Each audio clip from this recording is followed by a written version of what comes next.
Brandon, so your position started at Sherman. The way that we've talked about a lot of different episodes where Steve just kind of heard that you were the type of person with a shit ton of knowledge and a strong leader, and he just wanted you to come start even before he knew what you would do. So where did your position end up falling into? As of like currently, I think after my experience of what Steve had me do for Sherman, and then realizing obviously that I was pushing for trying to learn everything around here. He then all of a sudden it happened to be that time when 1089 was starting to get expanding. 1089 as in the housing Yep, side. as in Sherman Builders. So I think as they were expanding, I think it was they were looking for like a project manager because I think Brad himself was looking to not have to have so much on his plate as well. And so I think from my understanding, Steve went to Brad and said, I got the perfect guy for you. And then of course, I learned later that Brad runs with a lot of skepticism from that comment, but Certainly, yeah. But actually then, I felt I fit in really well. So, and so far I think I'm excelling. But other than that, yeah. So, and I enjoyed where I got moved to. Because I really wasn't sure what was there was a little time there where I really wasn't sure what was happening. Yeah, so was then that scary? Yeah, because I obviously quit a prior career to come here of a long time, which is something that was looking for something different anyway. But then it was full go at first, and then all of a sudden there was a little lull there, and I was kind of like, oh my gosh, what's going to happen here? Am I, next thing you know, it's like I get, just a little bit of nervousness of, it's like, oh shoot, I might have to be finding another job here real quick, but it didn't happen that way. But so we've just talked about that in a lot of other episodes, how Steve likes to hire for the person and figure out where they fit in. Yeah. So it worked out in this case. It has every time, I think, pretty much. Sure. Yeah, it's going good. Yeah. I enjoy it. A little stressful, but sometimes. Well, I've been telling Mazer that we're in the eye of the storm right now. It's August 1st. Like, I'd say the end of July, the beginning of August is when it is the most hectic. But in the fall, customers start to relax a little bit, everything. Everybody's just slowing down, getting ready for winter. But right now, in the middle of it, when there's more chance of heat strokes and, it's just that time. Yeah, definitely. And then it's also the realization that we all forget that everybody's so gung-ho into Minnesota summer, but also how fast it goes. Yeah. Like, because all of a sudden now it's like, oh yeah, we are T-minus 20 days or 30 days from school starting already again, and it's like, and it's just, and once when school starts, it's like, it's fall starts rolling in, and it's just, we all know that lived here, how cold it can get real quick on us. And the crew guys, it's always so slow to start in the spring. It's like March, April, I'm ready to work. Well, there's road restrictions on. There's snow still, Okay, so we're finally going full blown in June. And then you got June and July. But then you're tired because it's a lot of work out there. Yeah, for sure. Yeah, and then all it takes is just, like one little lull or something. And then you just get that feeling that you got behind already because you just have the limited great working days. I mean, we still got a lot of good working days left, but it's just with Minnesota, it's always the not the luxury of having 12 months of just perfect working weather. Yeah. Yeah, well, I mean, we're losing like 10 minutes a day daylight, from here on out. So, I mean, that adds up after a portion. A week is an hour, for so sure. Yeah. I noticed that real quick already recently because I don't have shades in my bedroom. Okay. And so, obviously, my time I get up every day is the same. And now all of a sudden, when the alarm goes off, I open my eyes and it's dark in my room. And I'm like, it was just seemed like a week ago it was bright in here at 5:30 in the morning, and now it's already kind of dark where then you want to just snooze more because I don't have to get up yet. Exactly. Yeah. Anyone that works with you for a little bit of time can tell that you're juggling a lot of stuff, like future jobs, past jobs, current jobs, all of that. And with that, you're definitely on the phone a lot. Have you ever considered getting the Neuralink, the computer chip that goes in your brain, so then you can just answer the phone just through your chip? Oh, for one thing, I don't even. I mean, I've heard of stuff like that. Yeah. I didn't know that was a thing yet. Honestly, I don't know if that's a capability of it. I just thought that would suit you pretty well. I would assume that people in a position that have talk on the phone a lot probably would be huge. I'm not sure I'm big into Yeah. an implant thing yet Yeah. myself. I'm like Be kinda, so convenient though. yeah. Yeah. I mean, I'd like to be still genuine, 100% biological. Exactly. Yeah. But Some days does it feel like you're just glued to the thing though? Like oh yeah, I mean you're fixing on leaving or heading out and it's like, oh my gosh, 2 hours has just gone by because I literally have got 17 phone calls. yeah, and that's so obviously my evolution here is to. I mean, I do have to go out in the field and do some things. There are and sometimes when you have that little minuscule thing, and I think I start to feel like what Brad was doing too at the same time, where you could get a little burnt out on it. But there's those little things where it's like there's a little bit of a specialty item that you don't 100% know of sending either one guy or two guys out to do that thing where it's like, okay, yeah, I can slip out there, I can take care of it. And that way we're not taking them from a different project that should be moving forward instead just to handle this. Yeah. But I found that where it's like, and it would be a good example today is I'll go up and do what I got to do, but then I'm trying to do it and then the phone's ringing and it's all of a sudden it's like next thing you know, yeah, you turn around and it's like, shoot, I've been here an hour longer than I expected to be because I had to take time and sit in the truck and talk on the phone and answer questions and stuff like that. So it's like, yeah, it can be a little stressful. And in my world too is my phone will go 2 hours without ringing. But then when I make that phone call to someone I have to talk to, then that's when I get 3 other phone calls all coming at the same time. It's never just balanced out. It's always like as soon as I'm on the phone with somebody or made a phone call and say I missed the call and then another call happens, that's when that person calls me back. So then it just seems like, yeah, that's when you get stuck in that vortex of an hour. It seems like you talk on a phone for an hour straight because even though it's 6 different people. Yeah. So. Well, and sometimes it feels like they multiply because a crew guy will call you and say we're short. So then you got the phone call. Now you have to make the phone call to like Derek to get something else ordered or to talk to the salesman to make sure that we have the right caller and then call Derek. I mean, so it's like one phone call can lead to 6 more. Yeah, correct. And you don't realize that you think that just quick phone calls like that are quick phone calls, but it will literally an hour or 2 can pass by in a snap of a finger. Yeah. And it's like all of a sudden you just look at that clock. It's no different than you and I the other day were trying to figure stuff out and we looked at the clock and it's after 5 o'clock and it's like, okay, it's already after 5 o'clock and we got to get this done because both you and I are already at the point where the day's over. We should be going home. And I've told Ryan that before, that it's like you get to that point in the day, if it's been a long day, that you want to have where it's like, okay, you have to cut the cord sooner or later here. Let your brain take a break and come in the morning fresh. Yeah. So then your mind is more focused because like you hit that point where at the end of the day, it's like there's a time limit on stuff with even it's early afternoon for me a lot of days where I'm like, I can still put out the emergencies, but I can't start like a new task that I need to get done, like work on emails and stuff because my brain is so shot. True, for sure. I feel the same way where it's like, there's times where it's quiet here when everybody leaves, but I just like, I wouldn't be able to focus. No. Literally, you've used all of the brain cells for the day, I think. Yeah. And speaking of like Minnesota summers, we only have so much time. So it's so exciting when the guys get done with a project early, right? Because I mean, it's hard to make money in construction in Minnesota with the short season that we have. So exciting when they get done early and the project goes so smooth. But I think this week it happened where they got done early, kind of last minute, and then you were scrambling for something for them to do the next day. Like, how do you balance that? It's so tough. Yeah.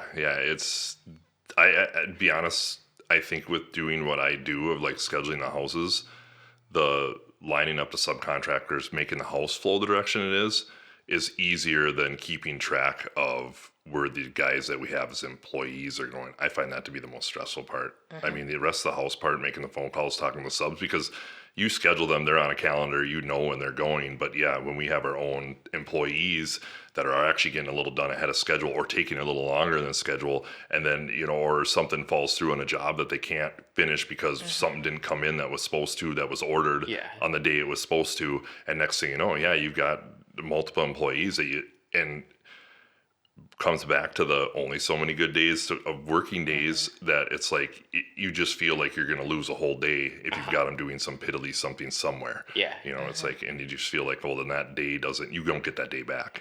Yeah. And like, sorry, customers, if you have to move into your house one day later, but like, it's so important on the day to day to make sure people are working for their livelihood. And you care so much. I think that's why it's so stressful, because you care about the people you work with so much. Yeah, and definitely, and it's just, I mean, like I said, everything just to go smooth, but it's almost impossible. Yeah, and it seems like some of the real difficulty is the fill-in work is estimating, is that a full day, or is that going to take 4 guys 2 hours to do, and then they're going to come back, say what's next, and you're going to be like, guys, that's all we came up with. I mean, there's literally only so much we can try and figure out. For sure.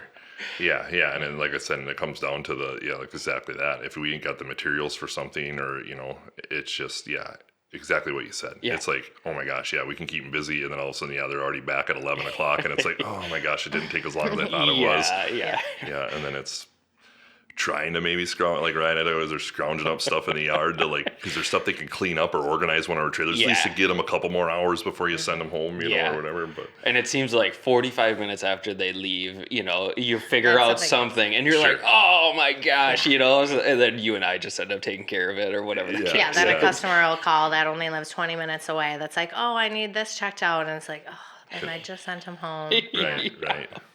For sure. It's chaos sometimes. Yeah. And you just get a board upstairs, and I always try to just write down these things like that for everybody to see, where it's like, it's just like, I know these are the tasks that's got to be done, but it's like, just to make sure I can look at them every day, but then hopefully everybody else can see them too. So if I'm happen to miss it or not think of it, somebody else can bring it up when we're brainstorming for stuff to do, at the times. So I listened to a podcast last week that was talking about procrastinating and how we all do procrastinate a little bit, and like they were doing funny, cute names with it. Like, how do you procrastinate? Like, I'd be a scroll procrastinator. Like, when I procrastinate, I like scroll a little bit. Okay. So do you know what you do when you procrastinate and what you try and avoid doing the most? Just because we all do it a little bit. Yeah. I don't go down the world of, when you say scroll, you're like talking about doom scrolling. Like, not as like bad as Instagram. doom scrolling. Yeah, like Instagram, or if you had TikTok and all that. So I have 0 social media. Okay.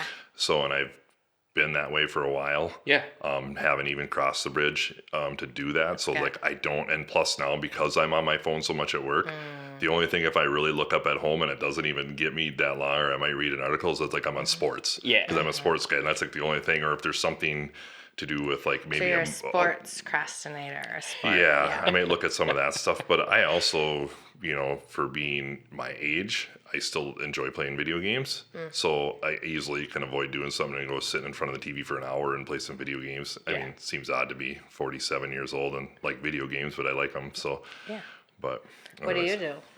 That's a good question. I don't know. I suppose I like to watch YouTube videos, so I do a lot of that, but I don't know.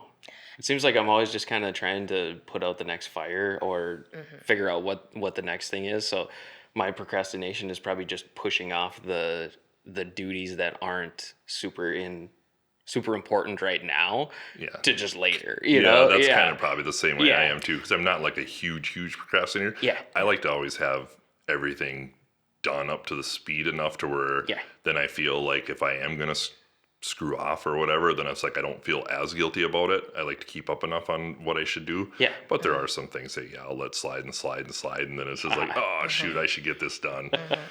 Maybe that's why I put myself in a position to be putting out emergencies all the time and be needed, because then like I can't procrastinate, Otherwise maybe I would a lot. Yeah.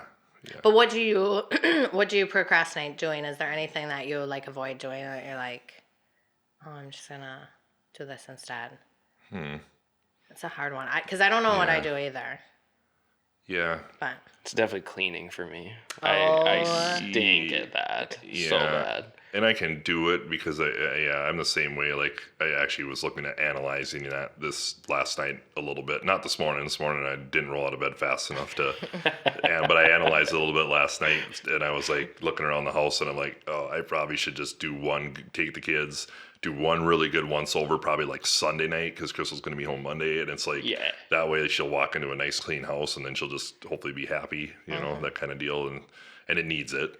Yeah, I was looking around, it needs it, because it's like it's not the everyday tasks that everybody does. Like, of course, everybody does the dishes, and you try to keep the countertop clean, and now we have a dog, so sweeping up dog hair is almost should be a daily task. But there's some areas where like you walk down, like I have stairs to go down the basement, and there's a ledge there, and every time I walk by it, I notice how thick the dust has gotten, and it's like, and I know that it's like, I'm probably the last one that dusted it too. So it's like, I'm trying to think, then I try to go through my mind. I'm like, when was the last time I did this? Cause I'm pretty sure I'm the last one that did it. But, But yeah, there's nothing better than coming home from a trip to a clean house. So Yeah, that'd for be sure. a nice thing to do Sunday night. Yeah. Kids aren't going to like it, but I'm going to make them. Do you think you have a leadership blind spot or something that you're still working on? Possibly, but I didn't. When I read that question ahead of time, I was like, I'm not really sure. I probably do.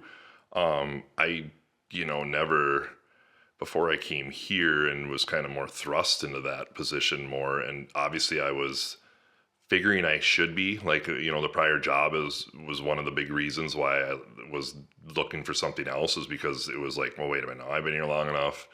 I know enough stuff. I should probably be asked to be like a foreman or whatever it was. And that opportunity wasn't happening. So then I was just like, okay, well, yeah, I got to go somewhere else, and where maybe I'm more appreciated. Yep. And then when you actually get into that position, then it's like, oh yeah, there's some things still I got to learn to do this. Now, it'd be one thing as to be a foreman, but now I think of myself as even a step above that. If not, so then it's like, yeah, there's a lot of stuff to, and I was kind of thrusted into some of this, the like I said, it comes back to like the project managing part of the job is but organizing the guys and trying to make sure you're pointing them in the right direction, and hopefully you have their respect of what you're telling them to do. And don't get me wrong, I'm not afraid to make mistakes, but I hope I learn from them. It's usually my thing is I usually don't want to make that same mistake twice. I do people that do that, you always just be like, man, you've made that mistake like multiple times, like, and you just still don't learn, it's like, but that's, everybody's different. Well, do you think being in that position at your previous job will help you in this position make sure that people get promotions before they need them, or before they get to a point where they're like, hey, I think I'm ready to be foreman, because you were in that position where you're like, nobody's noticing that I'm ready. Right. Yeah. And I guess we should be cognizant of that. I guess with me, it's hard to, I don't go out there with the guys, and I don't really, it's hard for me to know. And I probably am, this is probably something that would be a good thing back under the procrastination part, is I probably should be keeping a better log of how long everything should be taking, because it's so hard to vary of, you know what I mean? I know that our buildings are a lot more complex, with the, we have valley steel in almost every one of our houses and all that stuff. And it's like, and I don't know without knowing how fast on the downstairs side, I hear that they whip out buildings really, really fast, It's like, 3 days, they're done with the building. And I'm like, well, our buildings are always like 2 weeks. Yeah. The small ones do go faster, but then it's like, I should be gauging that, so then I'd have a better idea of, we can figure it out. Like, you and I could go back and look at our logs, and we'd be able to figure that out from this year, and that should be on the agenda for this winter. We'd be like, okay, we know how much square footage this house was, how long did it actually take them to get that shell done, our guys, and then how long did it take them to interior frame it. That I've been kind of keeping track of, and those guys are moving pretty fast on the interior framing, so I get a rough idea on that of what it should take on a size of a house, but the shell part, and then being able to figure out of the two crews that we've got going, which one's, a little bit more efficient. A little bit more efficient than the other one, So, which one has strengths in which area? Yeah, for sure. But then it just comes back to, that we should be hopefully recognizing these guys. But it's been really good. We've been getting a lot of feedback too from our foremen, because we've got a lot of guys that just got hired this year. And so, it's good that those guys are giving us feedback on how those newer guys are performing and stuff like that, because I'm not out there to see it. So we can only go off of what they're telling us. Yeah. It's not like I'm out in the field every day, standing there in a platform watching the work go on. And, Well, and it's easy to assume, for the 20 minutes that you are there either delivering something or whatever. I mean, you're still working on another task, but it's easy to be like, well, he was working when I was there, but you only get to see the smallest little sliver of the entire work week or, the entire job. So For sure. Yeah, that's why we definitely rely on the foreman. And like you said, they have had really good communication with us and, said that we probably should switch something up, or we should do this, or we should do that, and really gave good suggestions. So and I think that the pace of what's being done is actually happening a little faster than it did last year. Yeah. I mean, you probably weren't here to experience it, but it is, and that's where we're getting into that bind, is because of the fact that like the materials that you have to order for a job on ours, like windows are 4 weeks, and now we're doing the aluminum clad doors and they're 4 weeks. So it's like you literally can't start really the job. Maybe if we have the way of doing it where you don't have to necessarily have the complete shell done, to get, because there's underground and stuff to do in there too. That's all on our plate. But still, if they get that underground done and then it's ready to finish the shell and that material's not there, because they're moving that much faster. So it's going to be definitely more of a, I have to have that dialed in just a little bit better I think we are for coming into this fall now, but I think for next year. How many houses are you at this year compared to last year? Or planning to do? I think as of right now, we're not going to be too far off of last year. We might have a few more. It was getting hyped up that we were going to have like probably 10 more houses than what we did. I shouldn't say houses, I should say buildings, because there was a few buildings mixed in there other than houses last year too. And there is a couple this year as well. But I think it was getting hyped up that we were going to have about 10 more than what we did last year. And I think last year my list was 22. Okay. 22 buildings, so it's like, and I think only 3 or 4 of those were actual buildings, and the other 18 were houses. I think. Yep. Turnkey. Not all of them turnkey, but even Craftsman still gets you to a lot of work goes into it, a lot of time and energy has to go into it to still get it to that far, and then you still have to wait until they're done doing their stuff because we have our subcontractors all the way to the end. So you still have to have that one in the back of your mind eventually, that all of a sudden you get the phone call that, we're ready for this guy, and I'm usually pretty, good at communicating with the homeowners, just be like, hey, just let you know that, yes, you need to call me in advance. Yes, that if you even know, still call me. Don't expect them to necessarily be there the next day. Our subs are pretty good, but they just have to be aware of it. Yeah. That it's like there's more than just their project happening. So, but I think we're still going to be on pace for just as many as we did last year, if not more. Pretty sure. Yeah. I haven't really been counting. I just keep moving forward. Yeah. It's too busy. Yeah, just like this, I can take my file, and if it gets to a certain point, that I can move it to the end of the pile here, and the new one just takes its place right on the board. So, and I mean, I'd have to assume we're going to be right around there. Yeah. Who modeled leadership to you growing up? I guess I don't know if I'd say my mom and dad some. I'm really thankful. I thought my parents were really hard and strict, but then when I got older and realized that they, made me do chores, but yet we got paid for it, that kind of stuff, and like didn't probably always get to do what I wanted to do. But then when I thought back, it was like I got out into the world, and it was like, oh, wait a minute, I'm watching this kid struggle and this kid struggle because they don't know how to handle money and this and that. And it's like, I never had those issues. No, granted, you got a little jealous when you came across a kid that got to sit and do nothing, and his parent, while you're like college, and they did have to have a job, and they didn't have to do anything, and their parents still foot the bill while they weren't even graduating from college. Or, you get the ones like that where I'm like, I can't believe your parents are still shelling out money to you, and you're not even going to class. Yeah. And then I guess when I started too working out of high school, my jobs in high school and stuff like that, you didn't really think about that. But I got into some of my first jobs out of high school too, where, you've seen how the supervisors there directed everybody, paid attention to that. I don't know, did I answer that question very thoroughly? Yeah. But yeah, certainly. Yeah. What do you think is most important being a leader? Being respected, liked, or being trusted? I think all three, but then maybe to put it in order, I'm assuming need to respect's probably number one. Okay. I mean, if your guys aren't respecting, you know what I mean? I guess you know what I mean? I'd like to show mutual respect. Yep. You know what I mean? I want them to respect me, and I'll certainly respect you. I mean, don't assume I should respect you if I don't know you without even learning a little bit about you first, because that kind of deal. But then I'd say some trust, and then whether or not you're liked, I guess. I don't know. I mean, I've had some bosses that aren't too bad, but there's times I didn't like them.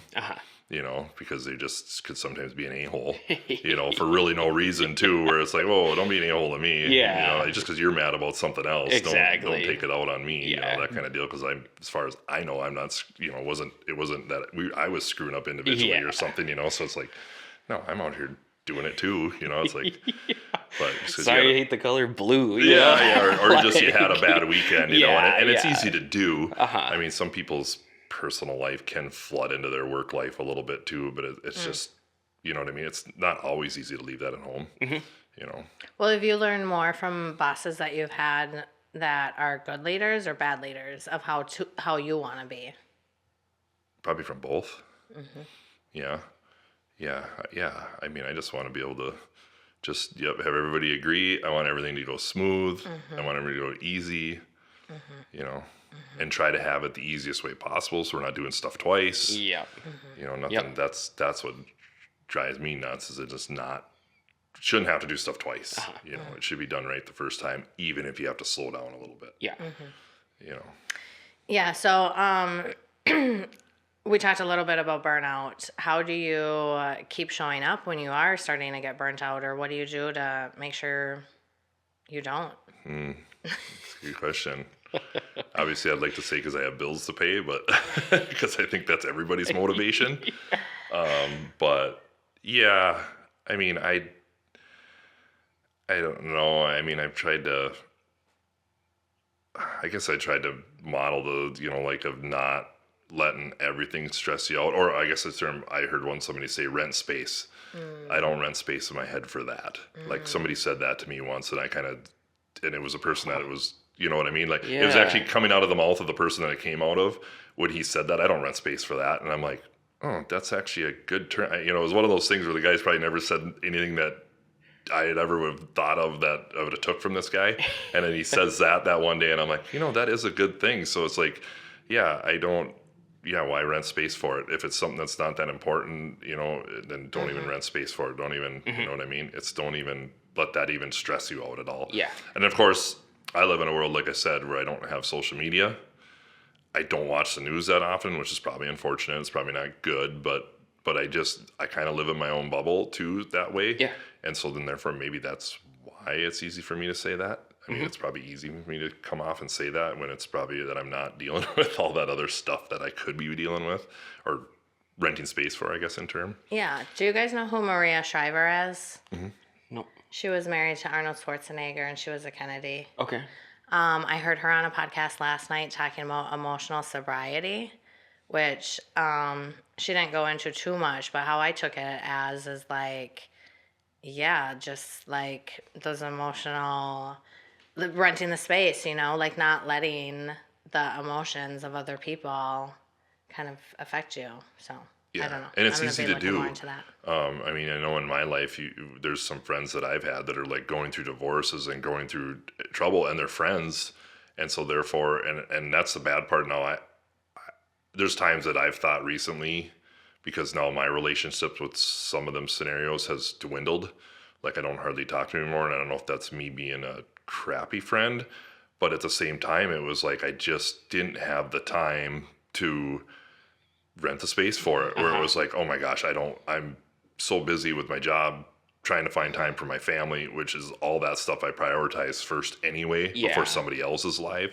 And so then it was just like, it's like, and then, but now I do think back on it sometimes when I have a minute to think about it. I'm like, God dang it, am I being a crappy friend now that I'm not really reaching out to him much anymore? I mean, I still see him in passing and talk to him. Well, I think those are the moments where you send out a quick text and say, hey, but I mean, I think everybody gets it nowadays. Like life is so much crazier than it used to be. And we all have so many more expectations. So, Sure. but I think in those moments, that's when your brain thinks of it. It's like, okay, that's the moment to send out a quick Sure. And probably, text. But it doesn't mean you have to go hang out every week. You know, Right, I think right. that's where our brains get confused. Like, oh, if we send out one quick text, checking up on them, yeah. then it's like gonna take up so much time and space. But Yeah, and in those instances too is like in my own personal relationship with my significant other, when you find yourself talking about it a lot, and when then there, in that scenario too, it started putting some tension on our relationship, I think too.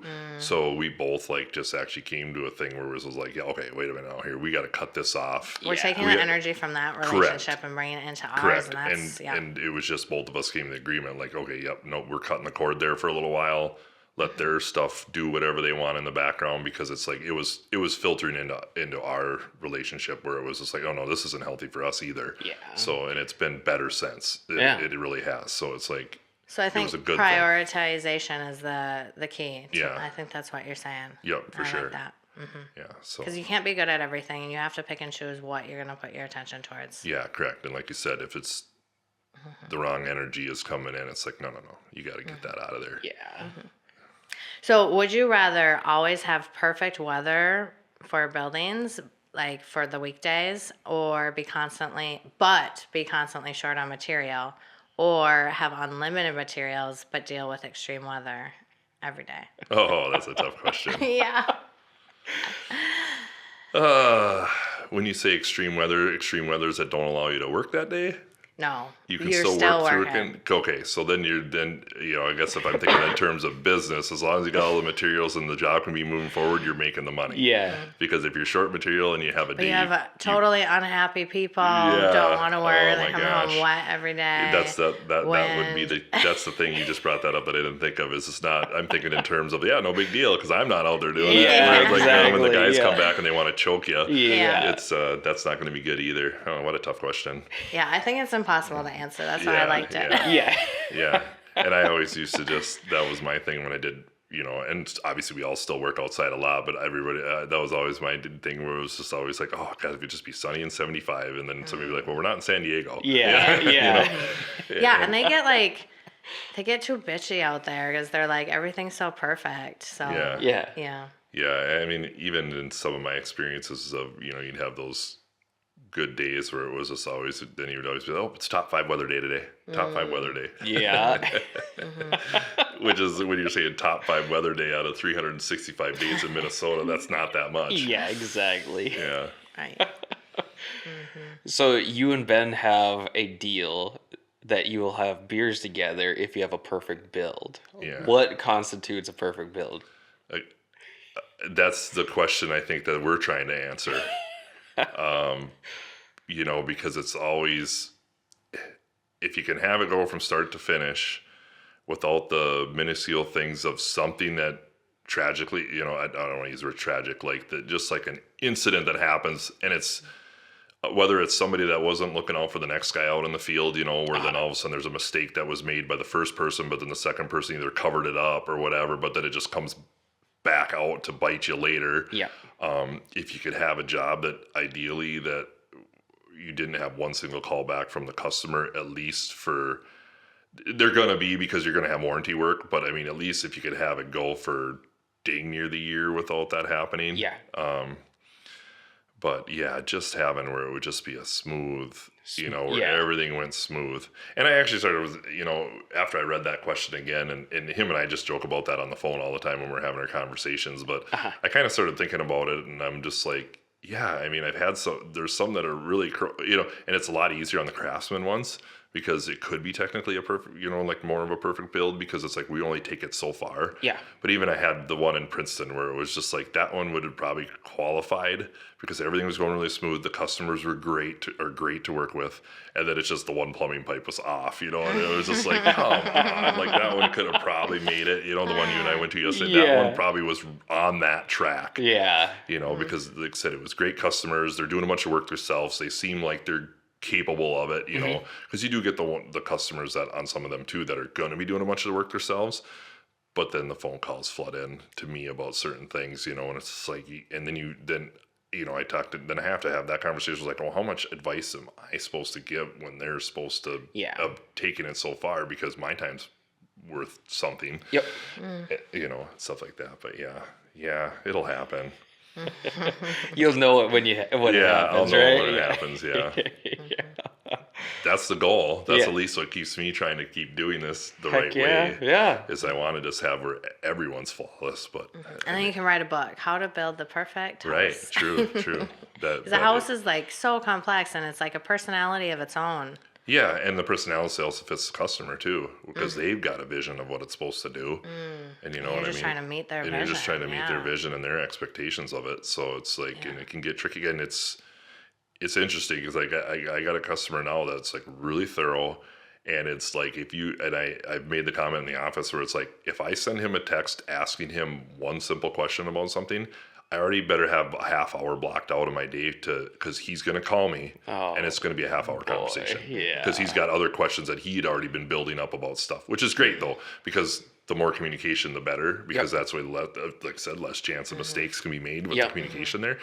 But it's just, it can be like, oh yeah, you got to plan for that. You got to plan that this. And when you're in a mind state of multitasking all day, and then you have to slow down and pay attention to what they're saying, that is a struggle that I have, because I really like multitasking and I really like feeling productive. But what I find is when you can like slow down and talk to people, and I learned a lot of that from you. Like you are so good at, even when I can tell you're in a hurry, but you'll still stop and ask people how their day's going, you know, because then I think the paradox of time is that it all kind of works out better when you're more present.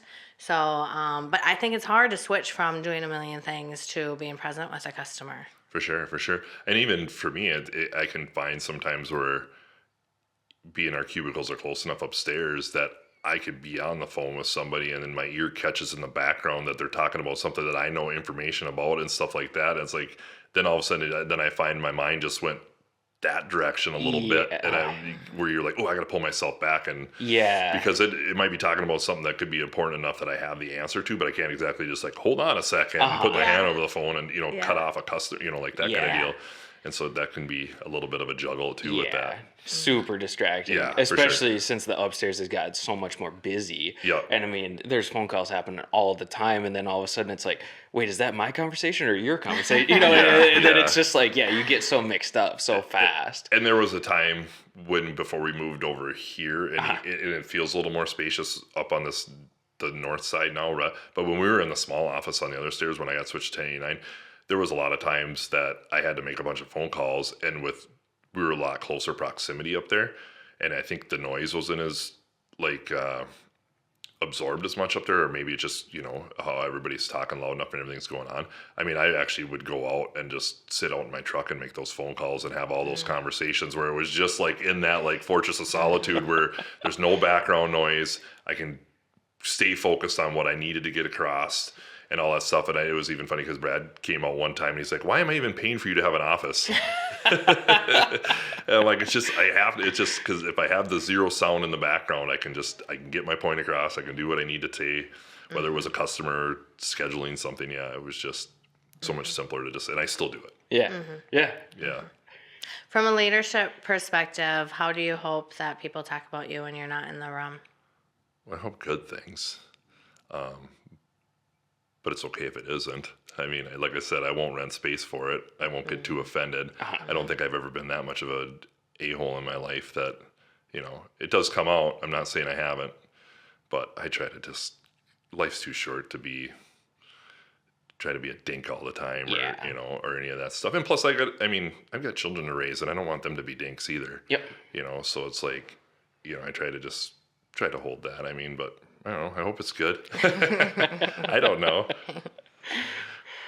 Mazer wanted us to ask, have you ever met anyone taller than you? Oh, yeah. Yeah. I've actually, a funny story about that is in my 20s, I was dating a gal that went to St. Ben's over by St. John's because, St. John's is boys and the St. Ben's is the girls. Yep. And when I went to her graduation from college, coincidentally, Kevin McHale, his daughter was graduating in the same class. Okay. And so he was there in the deal. You probably don't know who Kevin McHale is. I just met his neighbor. We just built a building up inside Lake. By Hibbing, Side Lake, yep. Yeah, and he had stopped by the building. Oh, nice. The crew guys didn't notice. I'm like, he would have been really tall. Yeah. And he's old enough now. He could have shrunk a little bit. But I mean, like Kevin Kevin McHale's 6'10", probably. I think he wasn't quite 7 foot, but he grew up in Hibbing, so I mean, he's still got his place up by Side Lake up there. I think that might be his full-time residence. I'm not sure. Played for the Boston Celtics in the 80s. Ryan, you're just too young for you. I lived under a big rock. So the funny story about that was I knew he was in the gym, but it happened to be when I was filing out. All of a sudden, I could hear the voice right behind me, and so of course I turn around, and he's right behind me. But the funny part is the gal that was standing next to him that he was carrying on a conversation was like 5 feet tall. Oh. So it was just pretty, I thought that was pretty funny because I turned around and obviously he's probably almost 6 inches taller than me. You know, he's just shy of 7 feet tall, and it's like, and then he's talking to some gal that's like 5 foot, where even I was tall, a giant compared to her, and then he's even bigger than me, and he's not a small guy either. Okay, you know, I'd imagine in his playing days he was probably, even probably 20 pounds heavier than me.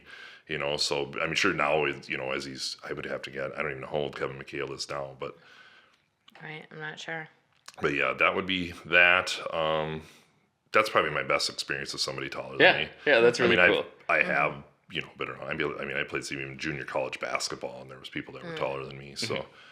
But which you don't, you're tall for this area, but when you get into the areas of that, 6'5" is a dime a dozen. Yeah, that's true. Yeah. But you look taller than 6'5". Like, do you ever notice how some people look taller than they are, or if they're really tall, sometimes you're like, oh, you're 6'8". I thought you looked more 6'5". So how your body's proportion, you just, I think, look taller than 6'5". Yeah, sure. Or maybe we just have a lot of short people around here, so it's like you're always looking up. That could be too. That could be too. Well, and I guess I think what I did my DOT physical was the last week or whatever, but they don't even make you take your shoes off. So like wearing the boots I'm wearing now, I measured at 6'6", so or like a little over. So it's like, but I think I'm with all my shoes on, I think I'm 6'5". Okay. Yeah. So and depending on how my hair is too that day. Yeah, exactly. Wear 2 pairs of socks. Yeah. Yeah. So Sherman Awards are awards that we give out at Christmas, kind of like Dundee Awards on The Office. And your last 2 awards were you got Karaoke King for the best singing voice. Is you really like doing karaoke? Sometimes, yeah. We haven't done it in a while now, but. Yeah. And then most overworked, which was Brad's idea. So it's coming a lot from him, getting the most overworked. Yeah. Sherman. Mm-hmm. Yeah, and I think it's said on there too, coming from Brad, that means a lot. Yeah. Right. Because that was his line he said to me, where he's just like, no, these people aren't they're by no means overworked, So it's pretty funny. And then it didn't have him actually say that about me. It actually was kind of a, even though you laugh about it, I thought it was kind of a good moment because I've heard him say that about other people. Like, he's not overworked. By no means he's not overworked. Yeah. And to actually think that I'm overworked, I thought that was actually a pretty good comment coming from him. Yeah, certainly. So, yeah. So would you rather win trivia every week with a group of strangers or lose every week with a group of friends? Ooh. I like winning in trivia.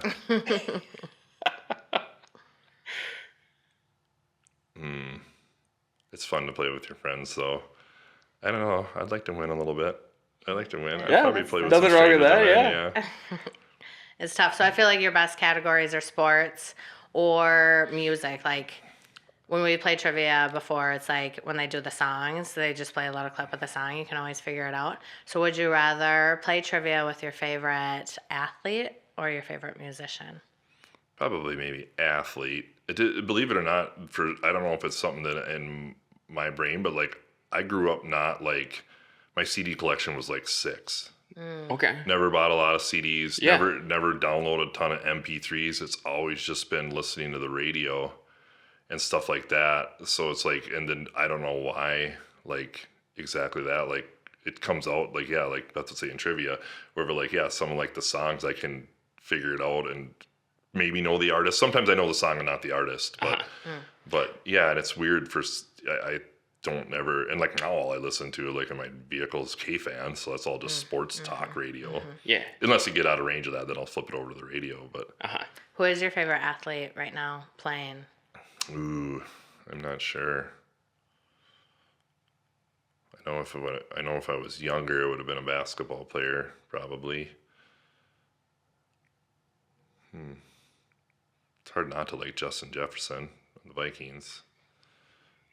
I'm not sure I'm sold on Anthony Edwards of the Timberwolves as far as being super likable. Maybe Nas Reed more than Anthony Edwards. I like him a little. Anthony Edwards is good, but he's got to prove it, man. Yeah. Nas is fun. My son James has the Nas Reed I tattoo saw on that. his arm. I had that chat with him because I knew it was a contract. He rode with me somewhere not that long ago, and it might have been right when the season had wrapped up and they had lost. And I keep up enough to know that he was in a contract situation, and I'm like, and I said that, I'm like, well, do you want to keep Nas Reed? And then that's when he said, well, I hope so. And then he showed me his arm. Yeah. But Anthony Edwards is big all over. I was in He is. Iceland last winter, and 3 or 4, we were staying in kind of like a hostel, and there was these 4 like 16, 17-year-old kids in the room next door, because in Iceland it's so safe, they just let kids travel by themselves.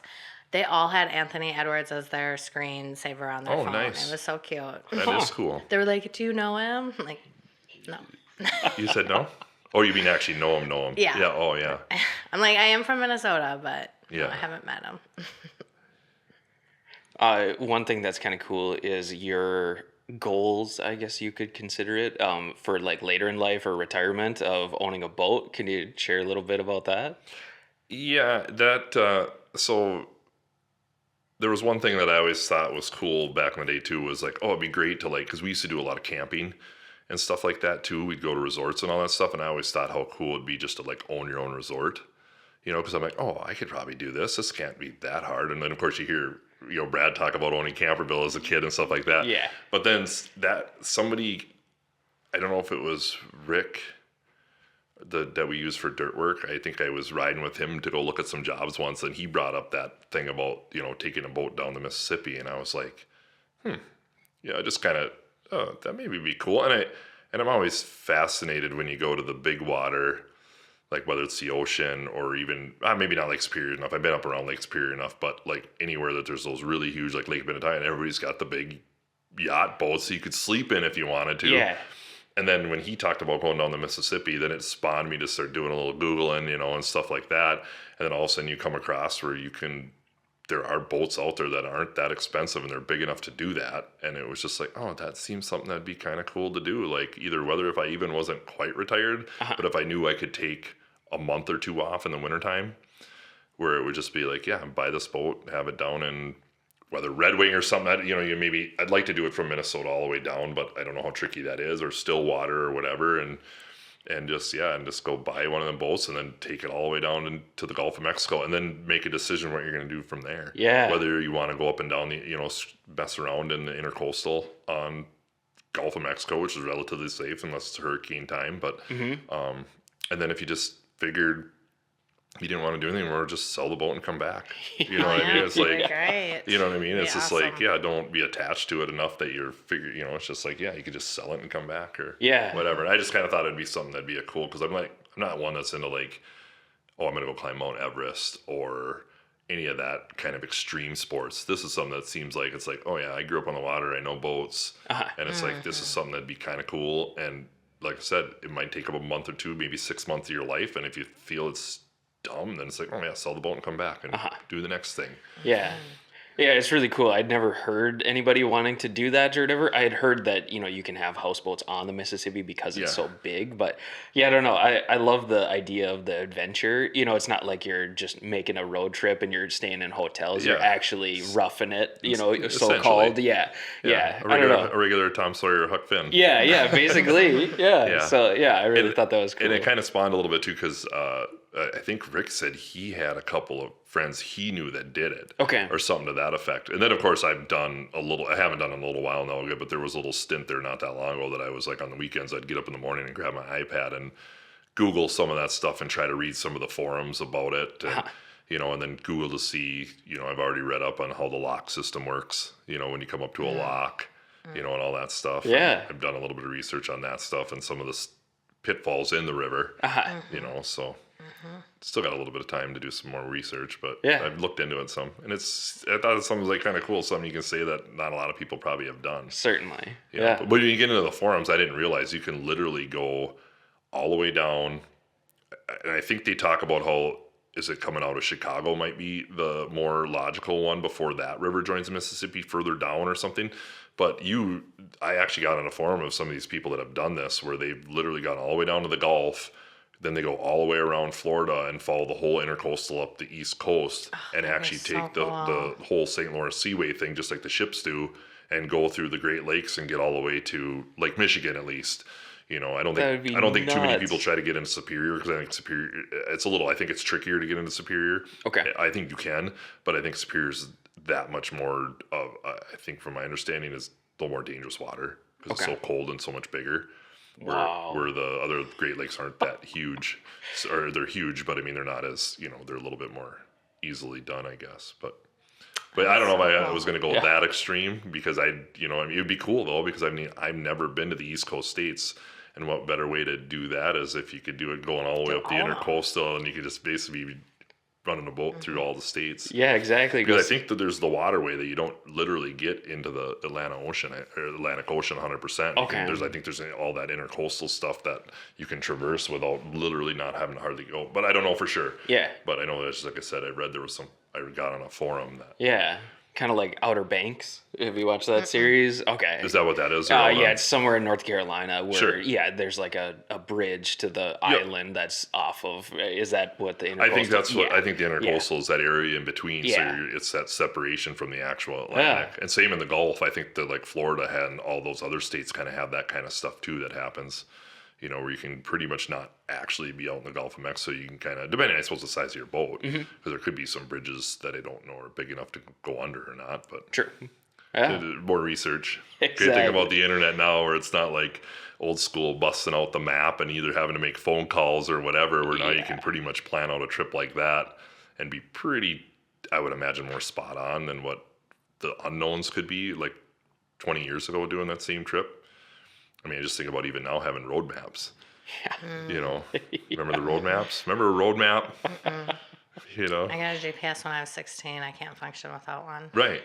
Yeah. I mean, I in my early mid 20s, I started working construction, and then knew a little bit of the Twin Cities metro area because I lived down there for like a year and a half or whatever out of high school.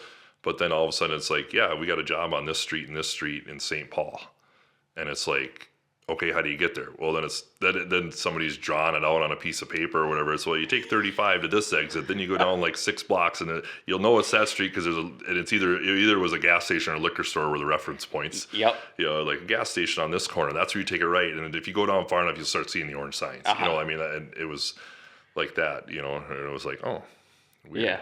Yeah, or if you're working up north, it's the big pine, that's the lone pine or whatever the case is. For sure. Take a left there. Yeah, and now it's like, even with me just recently when I took that trip to South Dakota with the children, it was like there wasn't one single road map we even needed. It was just like you could just put on your phone, and I could look at the map on my phone and remember everywhere we had to go because there's not that many highways out there, but it was still the same thing, not having to actually, that's right, hey, we got to stop and grab a South Dakota road map.